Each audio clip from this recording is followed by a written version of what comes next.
Ayun, mga kaporkip at iba pa. Ang pinagkakaabalahan ko naman ngayon ay itong aking Thunder E. Oo, matagal na stock. Yung kabilang channel nagkaroon ng problema. Itong PCB na to ay binili ko ito sa Quiapo. Ito, ang design ng PCB nito ay 2955 saka 3055. So ginawa ko na lahat yan na 3055. Okay. Ito yung kanyang power transistor. Ayan. Pero okay pa yung power transistor niya. Chinik ko. So nagkaroon lang ako ng problema sa bias voltage niya. Nasunog nga yung isa yo. Ayun kanina. Na-supplyan, sinukat ko yun nasa 30 volts. Wala talaga masusunog. Kaya pala nasunog, nasira itong aking TIP30A nung pag-testing ko. Ay akala ko good pa yun. Pag na-stack talaga ang gamit, ganyan nangyayari. Pag-testing ko, biglang parang may nangamoy. Kaya pinatay ko agad. Nung sinukat ko yung voltage drop dito sa 150 ohms, may 30 something volts. So ngayon nagte-testing ako, may load yan. Naka-audio yan. Ayan So naglalaro yung kanyang sa kanya 0.8, dapat yan ay 0.01. So may load na siya marinig sa background. Ayan hindi dong ganun kaklaro kasi wala pang power transistor. Tinesting ko lang kasi pag ganitong sistema, pag testing mo po lang at may problema ng bias voltage mo o biasing mo, mag-iinit na yung mga piyesa. Lalo pa pag yan ay nilagyan mo ng power transistor output, lalo na mag-iinit. Pero ngayon wala siya.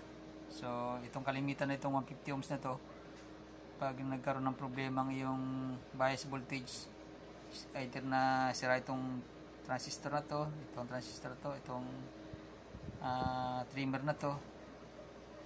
Ayan, ito yung umuusok. Itong 150 ohms na yan. Minsan itong 150 ohms na to umuusok. Ayan. Pero ngayon ayos pa. Normal temperature. Kahit may load na siya, normal temperature. Ito yung aking gawang PCB. Ayan. Inaayos ko at mag-Christmas. Kailangan ng sounds. Tapos, yan. Ito pa yung mga gawa kong PCB. So, okay ito. Pag testing ko nito, itong kabila namang heatsink, medyo nagwa-warm kumpara dito. So, mamaya, ito naman ang susunod kong check. Kasi dapat pareho sila ng temperature Ito malamig, tama lang. Ito, medyo warm. So, i-checkin ko din ito. May problema din. Matagal na stock, hindi nagagamit ito Tuwing New Year lang, Christmas nagagamit. Ito aking mga PCB. Nandun pa sa ilalim. Ayan Pag may pagkataon ay pag free time, ginagawa ko yan. Ay pa-amplifier. Lahat yan Thunder E, 1000 watts, 500 watts mono, bridge amplifier ito. So sa audio nito parang naka 5 auto ka rin na concert. Okay, na umabot na ng 60 din ito 60. So ayos. At kaya na pa ako nag-testing ito. Bago pa akong mag-video ay tinetesting ko na yan. So ganito ako mag-set up nitong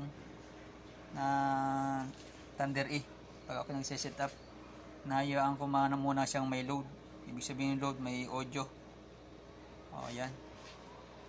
Kita ko hanggang 30 minutes.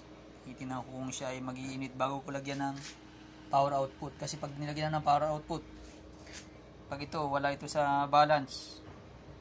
Pag lagay mo antimano ng power output na yan, transistor,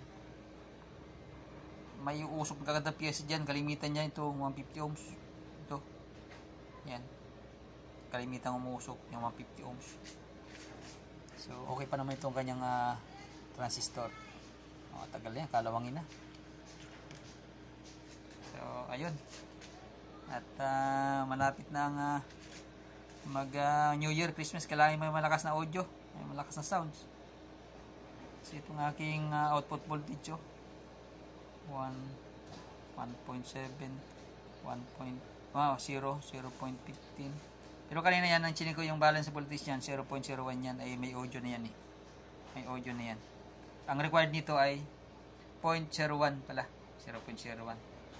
0.01 nga. 0.01. Ang kailangan voltage ng speaker voltage dapat 0.01.